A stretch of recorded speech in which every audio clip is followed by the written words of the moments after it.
Oi gente, tudo bom com vocês? Meu nome é Camila e sejam bem-vindos ao canal Pipoca na Madrugada. No vídeo de hoje eu vou falar sobre as adaptações das obras de Stephen King para o cinema. E não vou falar sobre It a Coisa, nem Carrie Estranha, A Torre Negra, esses que a gente já conhece. Aliás, logo mais a gente vai ver o remake de Cemitério Maldito também. Mas hoje eu vim falar sobre outros filmes que talvez você nem sabia que era uma adaptação do King. Então se você quer saber quais são esses títulos, continue assistindo ao vídeo.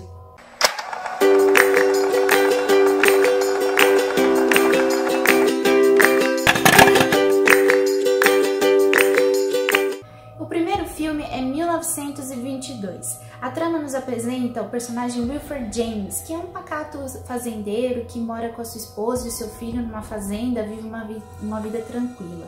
Só que um dia ele planeja algo bem macabro para poder solucionar um problema financeiro. Acontece que a sua mulher tá de saco cheio da vida na fazenda, tá de saco cheio do casamento, então ela decide vender o território, que boa parte está no seu nome, se separar e ir embora para a cidade junto com seu filho. Então, para impedir que isso aconteça, Wilfred mata a esposa e, para piorar a situação, ainda inclui o filho nesse plano horroroso. O filme ele é baseado num conto do livro Total Escuridão Sem Estrelas. E não se preocupe porque a parte do assassinato em si não é spoiler. Aqui o horror ele vai se encontrar no desenvolvimento do peso da consciência do protagonista, né? Uma vez que todas as circunstâncias vão acontecendo com ele, faz ele se arrepender desse ato inconsequente. Então, à medida que as coisas vão acontecendo, esse horror vai se instalando na vida dele, ele começa a pensar, eu devo dizer a verdade. Mas a gente questiona, né, até que ponto ele consegue carregar essa culpa, né? Até que ponto ele consegue encarar essa atmosfera de horror que a história vai criando e que vai enlouquecendo o personagem aos poucos. Eu não vou negar, o filme ele é bem lento, arrastado, mas a história sabe mergulhar bem na insanidade e na perturbação do protagonista, entregando um desfecho bom e justo para todos os personagens. O segundo filme é o Quarto 1408, que é estrelado pelo John Cusack e o Samuel L. Jackson. Na trama a gente conhece o romancista Mike Aisley, que resolve trocar de gênero e ele passa a escrever sobre casos paranormais. O grande problema é que até hoje ele nunca presenciou um fenômeno sobrenatural, o que torna um pouco difícil ter alguma credibilidade nos seus textos. E outro problema é que ele é cético, porque até hoje ele não encontrou nenhuma evidência que prove que há vida após a morte. Então, com esses problemas, um dia ele decide ir até Nova York e se hospedar no Hotel Dolphin, precisamente no quarto 1408. Só que chegando lá, o gerente, o Gerald Olin, pede para ele não ir para o quarto, pede para ele desistir dessa ideia, porque é um quarto amaldiçoado. Naquele local já morreram 56 pessoas e quem entra ali não dura nem uma hora. Só que o Mike ele tá decidido a entrar no quarto, a passar 12 horas lá dentro e encontrar alguma evidência para obter alguma credibilidade no seu texto. O filme é uma adaptação do conto que faz parte do livro Tudo Eventual. E aqui a gente tem um roteiro que mescla realidade, horror e fantasia e brinca com a lucidez do protagonista, uma vez que ele não acredita no sobrenatural. Então assim, as coisas vão acontecendo aos poucos no quarto e ele acha que é uma brincadeira, tem alguém pregando uma peça ali nele. Só que à medida que as coisas vão se agravando, ele vê que realmente o quarto é amaldiçoado e faz de tudo para sair dali. Só que, né, fica um pouco difícil, né, disso acontecer. E o legal é que tudo isso que vai acontecendo está conectado com o passado trágico do protagonista e também faz a gente entender por que ele é uma pessoa incrédula. E a cereja do bolo do filme está no final, porque o filme ele faz que vai para um caminho bem previsível, só que acontece uma reviravolta e ele entrega um desfecho bem obscuro, misterioso e surpreendente. Então fica a dica, assista Quarto 1408, porque é bem interessante. O terceiro filme é A Janela Secreta, que é estrelado pelo Johnny Depp e o John Turturro.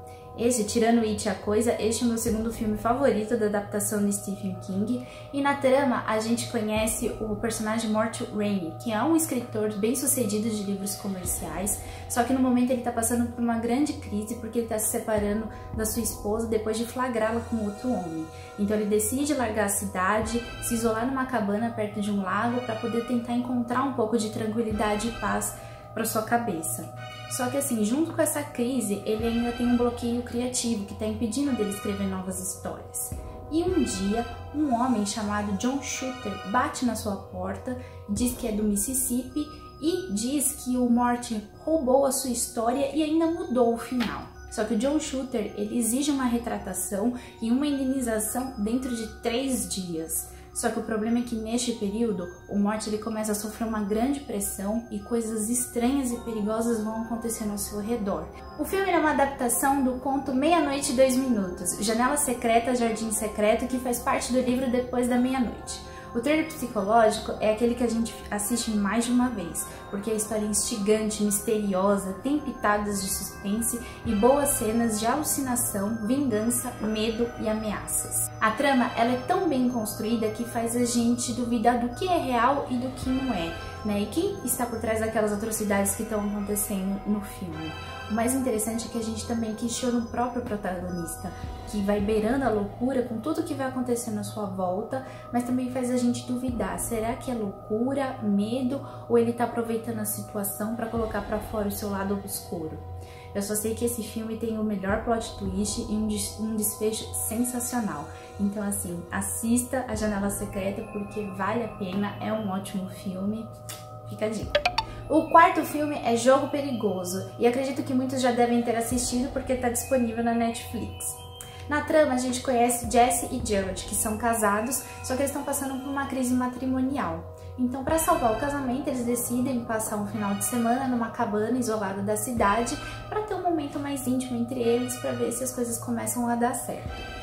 Só que o Gerald resolve iniciar um jogo erótico com a esposa. E a Jessie, no primeiro momento, ela aceita a brincadeira. Só que durante, ela hesita e pede pro Gerald parar com isso. O problema é que, assim, ele já aprisionou ela na cama com as algemas. Enquanto eles discutem, o Gerald sofre um ataque cardíaco e morre, deixando a Jessie presa. Então, a gente vai acompanhar a Jessie desesperada nessa situação, porque ela tá isolada de tudo e de todos, e enquanto ela luta pela sobrevivência, ela vai relembrando alguns traumas da sua infância.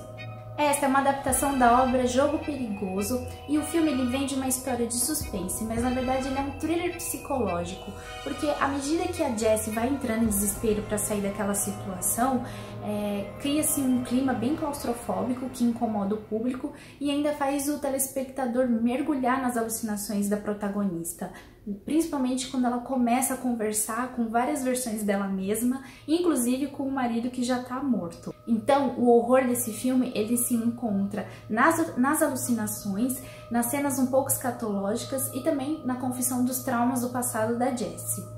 O filme ele é ótimo, porém os 15 minutos finais ficam a desejar, porque o filme ele segue a proposta certinha de ser um thriller psicológico, porém na cena final ele foge completamente da sua proposta e entrega um desfecho muito fantasioso que torna um pouco absurdo. Então assim, o filme ele é muito bom, porém os 15 minutos finais ficam um pouco a desejar. Pode ser que alguns gostem, outros não. Eu particularmente não curti muito, mas ainda assim é um filme que vale a pena assistir. O quinto filme é Conexão Mortal, que é uma adaptação bem mediana do livro Celular, e é um filme que, assim, uma história que começa bem instigante e visceral, e no primeiro momento ele se passa no aeroporto, onde praticamente todo mundo está usando o celular naquele momento, seja falando com alguém, ouvindo música, jogando algum jogo, e naquele exato momento ocorre uma pane ensurdecedora que deixa todo mundo maluco e uns começam a matar os outros, transformando as pessoas numa espécie de zumbi telefônico. E um dos poucos que não estavam usando o celular naquele momento é o protagonista Clay Riddle, que é um ilustrador de HQs que se vê naquele caos e ele consegue fugir, só que nesse momento ele consegue machucar algumas pessoas, mas ele foge e vai direto pro metrô.